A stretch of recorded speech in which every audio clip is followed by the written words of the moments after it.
Hey guys, so ഇന്ന് നമ്മൾ compare ചെയ്യാൻ പോകുന്ന 10,000 റുപ്പീസ് താഴെ മേടിക്കാൻ പറ്റുന്ന രണ്ട് സ്മാർട്ട് ഫോൺസ് ആണ്. ഒന്ന് മോട്ടോറോളയുടെ മോട്ടോ G14ഉം പിന്നെ ഒരെണ്ണം സാംസങ്ങിൻ്റെ സാംസങ് ഗാലക്സി M04ഉം. ഈ രണ്ട് സ്മാർട്ട് ഫോണുകളിൽ ഏതാണ് കുറച്ചുകൂടെ വാല്യൂ ഫോർ മണി എന്ന് ഈ ഒരു വീഡിയോ കണ്ടു കഴിഞ്ഞാൽ നിങ്ങൾക്ക് മനസ്സിലാവും. സോ ഫസ്റ്റ് നമുക്ക് രണ്ട് സ്മാർട്ട് ഫോൺസിൻ്റെ ബോക്സിലുള്ള കോണ്ടന്റ്സ് വെച്ച് സ്റ്റാർട്ട് ചെയ്യാം. സോ ഏറ്റവും ആദ്യം മോട്ടോ G14ൻ്റെ ബോക്സ് തുറക്കാം. ബോക്സിനകത്ത് നിങ്ങൾക്ക് മോട്ടോ G14 സ്മാർട്ട് ഫോൺ കിട്ടുന്നുണ്ട്. പിന്നെ നിങ്ങൾക്ക് സ്മാർട്ട് ഫോണിൽ ഇടാൻ പറ്റുന്ന കേസ് അവർ തരുന്നുണ്ട്, കുറച്ച് പേപ്പർ വർക്ക് ഉണ്ട്. പിന്നെ ബോക്സിനകത്ത് നിങ്ങൾക്ക് 20 വാട്ടിൻ്റെ ഇത് കണ്ടില്ലേ, 20 വാട്ടിൻ്റെ മോട്ടോറുടെ ചാർജറും ആൻഡ് ചാർജിങ് കേബിളും. ഇത്ര സാധനങ്ങളാണ് മോട്ടോ G14ൽ കൊടുക്കുന്നത്. ഇനി സാംസങ് ഗാലക്സി M04ൽ വരുവാണെങ്കിൽ ഇതിൽ നിങ്ങൾക്ക് ബോക്സിൽ സ്മാർട്ട് ഫോൺ ഉണ്ട്. പിന്നെ ഇതിനകത്ത് ചാർജർ കൊടുത്തിട്ടുണ്ട്. ഇത് ശരിക്കും പറഞ്ഞാൽ 5 വോൾട്ട് 1.5 7.75 വാട്ടിൻ്റെ ഒരു ചാർജറാണ് ബോക്സിനകത്ത് കൊടുത്തിരിക്കുന്നത്. USB കേബിളുണ്ട്, paper works, sim tool, warranty card, കാര്യങ്ങളൊക്കെ. സോ ഡെഫിനറ്റ്ലി ബോക്സിനകത്തുള്ള കോണ്ടന്റ്സിന് പോയിന്റ് ലഭിക്കുന്നത് G14ലാണ്. കാരണം ഒന്ന് 20 വാട്ടിൻ്റെ ചാർജർ കൊടുത്തിട്ടുണ്ട്, രണ്ടാമത്തേത് നിങ്ങൾക്ക് കവർ കിട്ടുന്നുണ്ട്. ഇതിനകത്ത് 7.75 വാട്ടിൻ്റെ ചാർജർ മാത്രമേ ഉള്ളൂ, കവർ കിട്ടുന്നില്ല. So 1 point. ഇനി നമുക്ക് രണ്ട് സ്മാർട്ട് ഫോൺസിൻ്റെ ഡിസൈനിനെ പറ്റി സംസാരിക്കാം. സോ നിങ്ങൾക്ക് പേഴ്സണലി ഈ രണ്ടെണ്ണത്തിൽ ഏതിൻ്റെ ഡിസൈനാണ് ഇഷ്ടപ്പെട്ടത്?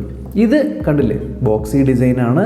ബാക്കിൽ നിങ്ങൾക്ക് PMMA അക്രിലിക് മെറ്റീരിയലാണ് തരുന്നത്. സോ ഇത്തരത്തിൽ ഇങ്ങനെ തിളങ്ങുന്ന ഒരു ടൈപ്പ് ബാക്കാണ്. ഇത് പ്ലാസ്റ്റിക് ബാക്കാണ്, റൗണ്ട്, ഏകദേശം കുറച്ച് റൗണ്ടഡ് ആയിട്ടുള്ള എഡ്ജാണുള്ളത്. സോ ഈ രണ്ടെണ്ണത്തിൽ പേഴ്സണലി ഏതാണ് ഇഷ്ടപ്പെട്ടത്? എനിക്ക് ഇതിൻ്റെ ഡിസൈൻ ഇഷ്ടപ്പെട്ട, കാരണം കുറച്ചുകൂടെ പ്രീമിയം ആയിട്ട് തോന്നുന്നുണ്ട്. ഈവൻ തിക്നെസ്സിലും വെയിറ്റിലും വ്യത്യാസമുണ്ട്. ഇത് 9.1 മില്ലിമീറ്റർ ആണ്, ഇത് 7.99 മില്ലിമീറ്റർ ഉള്ളൂ. ഇതിൻ്റെ വെയിറ്റ് 191 ഗ്രാംസ് ആണ്, മോട്ടോറുടെ വെയിറ്റ് 171 ഗ്രാംസ് ആണ്. സോ ലൈറ്റ് വെയിറ്റും മോട്ടോറോള തന്നെയാണ്. അപ്പോൾ ഈ ഒരു ഡിസൈൻ്റെ സെഗ്മെൻറ്റിലും എനിക്ക് മാർക്ക് കൊടുക്കാൻ പറ്റുന്നത് മോട്ടോറോളയ്ക്കാണ്. ഇനി കമ്മിങ് ടു രണ്ട് സ്മാർട്ട് ഫോൺസിൻ്റെ ഡിസ്പ്ലേ. സാംസങ്ങിൽ 6.5 ഇഞ്ചിൻ്റെ ഒരു PLS LCD ഡിസ്പ്ലേ ആണ്. ഇതൊരു HD+ ഡിസ്പ്ലേ ആണ്. ഇതും 6.5 ഇഞ്ചിൻ്റെ LCD ഡിസ്പ്ലേ ആണ്, പക്ഷേ ഇതൊരു ഫുൾ HD ഡിസ്പ്ലേ ആണ്. രണ്ട് ഡിസ്പ്ലേയുടെ കാര്യം നോക്കുകയാണെങ്കിലും ഇത് ഫുൾ HD+ ആണ്, ഇത് HD+ ആണ്. രണ്ട് 60 Hz ആണ്. പക്ഷേ ഇതിൽ കണ്ടില്ലേ, നിങ്ങൾക്ക് പഞ്ച് ഹോൾ ഡിസ്പ്ലേ ആണ് തന്നിരിക്കുന്നത് ഈ ഒരു പ്രൈസ് പോയിന്റിൽ. ഇതിൽ സ്വാഭാവികമായിട്ടുള്ള ഒരു ഡ്രോപ്പ് നോച്ചാണ്. ആൻഡ് കുറച്ചുകൂടി ഒരു പ്രീമിയം, കുറച്ചുകൂടി വില കൂടിയ ഫോണായിട്ട് തോന്നിക്കുന്നത്. പ്ലസ് ഡെഫിനറ്റ്ലി റെസൊല്യൂഷൻ വൈസ് ഇത് ഫുൾ HD+ ആണ്, 1080p ആണ്, ഇത് 720p ആണ്. സോ ഡിസ്പ്ലേ വൈസും പോയിന്റ് ലഭിക്കുന്നത് മോട്ടോ G14 ആണ്. ഇനി ഇത് നിങ്ങൾക്ക് കണ്ടില്ലേ, രണ്ട് സ്മാർട്ട് ഫോൺസിലും താഴെ സ്പീക്കേഴ്സ് കാണുന്നുണ്ട്. പക്ഷേ മോട്ടോ G14ൽ നിങ്ങൾക്ക് സ്റ്റീരിയോ സ്പീക്കേഴ്സ് ലഭിക്കുന്നുണ്ട്. ഇതിനകത്ത് നിങ്ങൾക്ക് സ്റ്റീരിയോ സ്പീക്കേഴ്സ് ലഭിക്കുന്നില്ല. സ്റ്റീരിയോ സ്പീക്കേഴ്സ് മാത്രമല്ല, മുകളിൽ എഴുതിയിരിക്കുന്നു ഡോൾബി അറ്റ്മോസിൻ്റെ സപ്പോർട്ടും കൂടി നമുക്ക് മോട്ടോ G14 ലഭിക്കുന്നുണ്ട്. ഇതിന് സിംഗിൾ സ്പീക്കറാണ് വരുന്നത്. So stereo speakers. Coming to രണ്ട് സ്മാർട്ട് ഫോൺസിൻ്റെ ക്യാമറ, രണ്ടിലും നിങ്ങൾക്ക് ബാക്കിൽ ഡ്യുവൽ ക്യാമറ കാണാൻ പറ്റും. സോ മോട്ടോ G14ൽ 50 മെഗാ പിക്സലിൻ്റെ ക്വാഡ് പിക്സൽ ക്യാമറയാണ് വരുന്നത്. ആൻഡ് രണ്ടാമത്തേത് ഒരു മാക്രോ ക്യാമറയാണ്. സാംസങ് M04ൽ നിങ്ങൾക്ക് 13 മെഗാ പിക്സലിൻ്റെ പ്രൈമറി ക്യാമറയും പിന്നെ ഒരു പോർട്രേറ്റ് അല്ലെങ്കിൽ ഡെപ്ത് സെൻസറുമാണ് വരുന്നത്. ആൻഡ് രണ്ട് സ്മാർട്ട് ഫോൺസിലും എടുത്തിരിക്കുന്ന ഫോട്ടോസ് ഞാൻ കാണിച്ചു തരാം. And photos are really subjective. ചില ആൾക്കാർക്ക് കുറച്ചുകൂടി ബ്രൈറ്റ്നസ് അല്ലെങ്കിൽ ഓവർ പ്രോസസ്ഡ് ആയിട്ടുള്ള ഇമേജസ് ഇഷ്ടമായിരിക്കും, ചില ആൾക്കാർക്ക് ന്യൂട്രൽ ഇമേജസ് ഇഷ്ടമായിരിക്കും. എന്തായാലും രണ്ട് സ്മാർട്ട് ഫോൺസിൻ്റെയും ക്യാമറ സാമ്പിൾസ് നിങ്ങൾക്ക് കാണിച്ചു തരാം. ഡെഫിനറ്റ്ലി 50 മെഗാ പിക്സൽ ഈ ഒരു സ്മാർട്ട് ഫോണിലുള്ളത് കൊണ്ട് തന്നെ ആ ഒരു ക്യാപ്ചർ ചെയ്യാൻ പറ്റുന്ന ഡേറ്റ കൂടുതലില്ലായിരിക്കും, കാരണം ഇത് 13 മെഗാ പിക്സലേ ഉള്ളൂ. പിന്നെ രണ്ടും ബഡ്ജറ്റ് സ്മാർട്ട് ഫോൺസ് ആണ്. സോ നിങ്ങൾക്ക് പ്രോസസ്സിങ്ങിൻ്റെ കാര്യം അറിയാമല്ലോ. ഇനി ഫ്രണ്ടിൽ സെൽഫി ക്യാമറയുടെ കാര്യം നോക്കുകയാണെങ്കിൽ മോട്ടോയിൽ 8 മെഗാ പിക്സലിൻ്റെ സെൽഫി ക്യാമറയാണ്, സാംസങ്ങിൽ നിങ്ങൾക്ക് 5 മെഗാ പിക്സൽ സെൽഫി ക്യാമറയാണ്. ഏകദേശം ഇത്തരത്തിലാണ് സെൽഫീസ് വരുന്നത്. ആൻഡ് ഒരു കാര്യം ഞാൻ ശ്രദ്ധിച്ചത്, സെൽഫികളിൽ രണ്ടും ഓൾമോസ്റ്റ് ഈക്വലി പെർഫോം ചെയ്യുന്നുണ്ട്. എന്നാൽ HDR, ഇപ്പോൾ നിങ്ങൾ ഈ ഒരു ഫോട്ടോയിൽ ബാക്ക്ഗ്രൗണ്ട് കണ്ടു കഴിഞ്ഞാൽ HDR പ്രോസസ്സിംഗ് ഒക്കെ കുറച്ചുകൂടെ ബെറ്റർ ആയിട്ട് മോട്ടോ ചെയ്യുന്നതായിട്ട് എനിക്ക് തോന്നിയിട്ടുണ്ട്. സോ സെൽഫി വൈസ് എൻ്റെ പേഴ്സണൽ പ്രിഫറൻസ് എന്ന് പറയുന്നത് മോട്ടോ G14 ആയിരിക്കും. ഇനി വീഡിയോ ഡിപ്പാർട്ട്മെൻറ്റിൽ രണ്ട് സ്മാർട്ട് ഫോണിന് നിങ്ങൾക്ക് 1080p 30 frames per secondലാണ് വീഡിയോസ് എടുക്കാനായിട്ട് പറ്റുന്നത്. നമ്മൾ രണ്ട് സ്മാർട്ട് ഫോൺസ് തന്നെ വീഡിയോ ടെസ്റ്റ് ചെയ്തുകൊണ്ടിരിക്കുകയാണ്. രണ്ട് സ്മാർട്ട് ഫോൺസിൽ ഇത്തരത്തിലാണ് വീഡിയോസ് എടുക്കാനായിട്ട് പറ്റുന്നത്. ആൻഡ് മൈക്രോഫോൺസ് ഞാൻ ഓൾട്ടർനേറ്റീവ്ലി സ്വിച്ച് ചെയ്യാം, അപ്പോൾ നിങ്ങൾക്ക് മൈക്രോഫോണിൻ്റെ ക്വാളിറ്റി ഏകദേശം മനസ്സിലാവും. സോ ഇത്തരത്തിലുള്ള ഒരു വീഡിയോ ക്വാളിറ്റി ആയിരിക്കും നിങ്ങൾക്ക് ലഭിക്കുന്നത്. ആൻഡ് സ്മാർട്ട് ഫോണിൽ സ്റ്റെബിലൈസേഷൻ ഒന്നുമില്ല, ഒപ്റ്റിക്കൽ ഇമേജോ ഇലക്ട്രോണിക് ഇമേജോ സ്റ്റെബിലൈസേഷൻ ഒന്നും ഇല്ലാത്തത് കൊണ്ട് തന്നെ നമ്മളിങ്ങനെ നടക്കുന്ന സമയത്തൊക്കെ ചെറിയൊരു ജെർക്കും കാര്യങ്ങളൊക്കെ വരാം.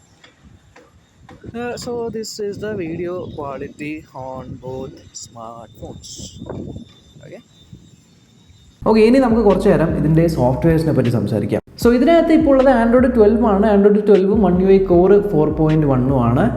ആൻഡ് ഇതിനകത്ത് ഒരുപാട് ആപ്സ്, സാംസങ്ങിൻ്റെ ഒരുപാട് ആപ്സ് ഉണ്ട്. പ്ലസ് നിങ്ങൾക്ക് എന്താ പറയുക, ഇതിൻ്റെ എന്താണ് കോറോ എന്തോ അയൺ കോർ, അങ്ങനെ അവരുടെ ആപ്പ് റെക്കമെൻഡേഷൻ സംഭവമില്ല. ഇത് ഈ ഒരു ഡിസ്കവർ എന്ന് പറഞ്ഞ ആ ഒരു കണ്ട പോപ്പുലർ ആപ്സ് എന്നൊക്കെ പറഞ്ഞിട്ട് ഇതിനകത്ത് കുറേയധികം ആപ്പ് റെക്കമെൻഡേഷൻസും കാര്യങ്ങളൊക്കെ വരുന്നുണ്ട്. പക്ഷേ മോട്ടോയുടെ കാര്യം നോക്കുവാണെങ്കിൽ ഇത് ഔട്ട് ഓഫ് ദ ബോക്സ് വരുന്നത് ഏതിലാണ്? ഇത് out of the box Android 13 വരുന്നത്. ആൻഡ് ഇതിനകത്ത് നിങ്ങൾക്ക് ക്ലീൻ UI ആണ് ലഭിക്കുന്നത്. ആഡ്സോ ബ്ലോട്ട്വെയർസോ അങ്ങനത്തെ സാധനങ്ങളൊന്നുമില്ല, ടോട്ടലി ക്ലീൻ UI ആണ്. സോ UI വൈസ് ഡെഫിനറ്റ്ലി എനിക്ക് മോട്ടോയ്ക്ക് പോയിന്റ് കൊടുക്കാനായിട്ട് പറ്റുള്ളൂ.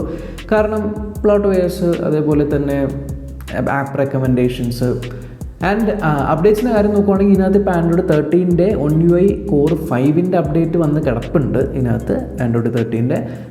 ഇതിനകത്ത് നിങ്ങൾക്ക് ആൻഡ്രോയിഡ് 14 അപ്ഡേറ്റും ലഭിക്കും. പിന്നെ 3 വർഷത്തെ സെക്യൂരിറ്റി അപ്ഡേറ്റ്സ് പറയുന്നുണ്ട്. ഇതിനും എനിക്ക് തോന്നുന്നു 3 വർഷത്തെ സെക്യൂരിറ്റി അപ്ഡേറ്റ്സ് ഉണ്ട് എന്നറിയില്ല കേട്ടോ. ഒരേ ഒരു അപ്ഡേറ്റാണ് ഇപ്പോൾ വന്നിരിക്കുന്നത്.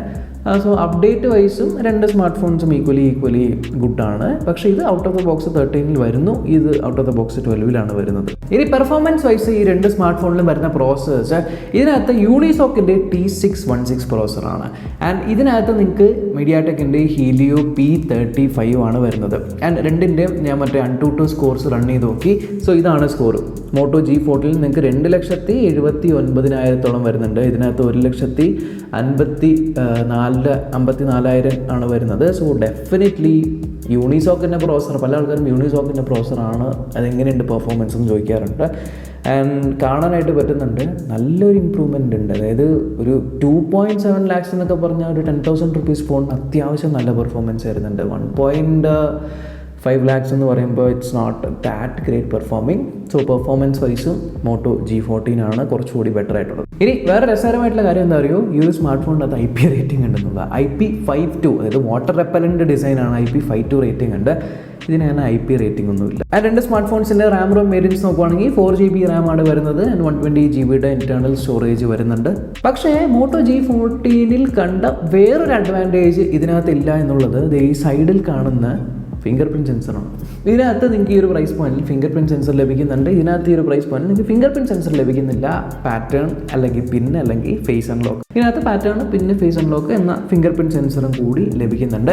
രണ്ട് സ്മാർട്ട് ഫോൺസിൽ നിങ്ങൾക്ക് ഹെഡ്ഫോൺ ജാക്കും അവൈലബിൾ ആണ്. സോ എൻ്റെ ഒരു സജഷൻ എന്ന് പറഞ്ഞാൽ ഈ രണ്ട് സ്മാർട്ട് ഫോൺസുമാണ് നിങ്ങൾ നോക്കുന്നത്. ഇതിൽ ഏതാ മേടിക്കേണ്ട 10,000 rupees അടിയില്ലെങ്കിൽ ഡെഫിനറ്റ്ലി മോട്ടോ G14 ഞാൻ റെക്കമെൻഡ് ചെയ്യുള്ളൂ.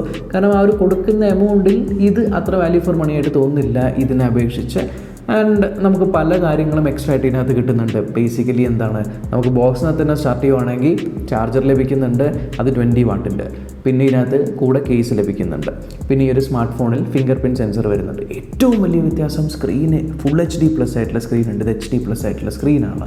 പിന്നെ നമുക്ക് ഇതിനകത്ത് ക്ലീൻ ആൻഡ്രോയിഡ് ലഭിക്കുന്നുണ്ട്. ഇതിലെപ്പോലെ അനാവശ്യമായിട്ടുള്ള ബ്ലോട്ട്വെയർസും കാര്യങ്ങളൊന്നും ഇൻസ്റ്റാളായി വരുന്നില്ല. ക്യാമറ 50 MP ആണ്. ഐ നോ മെഗാപിക്സൽ കൂടുന്നത് കൊണ്ട് ക്യാമറ ക്വാളിറ്റി ബെറ്റർ ആവില്ല എന്ന്, പക്ഷേ മെഗാപിക്സൽ കൂടുന്നതുകൊണ്ട് നമുക്ക് കിട്ടുന്ന അക്വയർ ചെയ്യാൻ പറ്റുന്ന ഡേറ്റ കൂടും. ആൻഡ് പെർഫോമൻസ് ക്യാമറ ഞാൻ കാണിച്ചു തന്നല്ലോ, അത് നിങ്ങൾക്ക് ഡിസൈഡ് ചെയ്യാവുന്നതാണ്. ആൻഡ് കുറച്ചുകൂടി എന്താ പറയുക, ഒരു പ്രീമിയംനെസ്, ബാക്ക് സൈഡ് ആ ഒരു അക്രിലിക് ഗ്ലാസിൻ്റെ ആ ഒരു റിഫ്ലക്ഷനും കുറച്ചുകൂടെ പ്രീമിയംനെസ് തോന്നുന്നുണ്ട്. സോ ഓവറോൾ ഒരു വാല്യൂ ഫോർ മണി ഡിവൈസ് ആയിട്ടാണ് എനിക്ക് മോട്ടോ G14 തോന്നിയത്. സോ ഇത്രയുള്ളൊരു വീഡിയോ, ഞാൻ ഇതിൻ്റെ ലിങ്ക് കാര്യങ്ങളൊക്കെ ഞാൻ ഡിസ്ക്രിപ്ഷനിൽ കൊടുത്തേക്കാം കേട്ടോ. സ്മാർട്ട് ഫോൺസ് തന്നെ ചെക്ക് ചെയ്ത് നോക്കുക. ആൻഡ് നിങ്ങളുടെ അഭിപ്രായങ്ങളും കമൻറ്റ് ബോക്സ് അറിയിക്കുക. വീഡിയോ ഇൻഫോർമേറ്റീവ് ആയിട്ട് നിങ്ങൾ ഉറപ്പായിട്ടും ചാനൽ ചെക്ക് ചെയ്യാൻ ഇതുവരെ സബ്സ്ക്രൈബ് ചെയ്തില്ലെങ്കിൽ സബ്സ്ക്രൈബ് ചെയ്യാൻ തുടർച്ചയുള്ള ബെല്ലൈക്കൻ ക്ലിക്ക് ചെയ്ത് ഓൾ നോട്ടിഫിക്കേഷൻ എനേബിൾ ചെയ്യാൻ മറക്കണ്ട. നമ്മൾക്ക് ഇനി അടുത്ത വീഡിയോ കാണാം. ബൈ.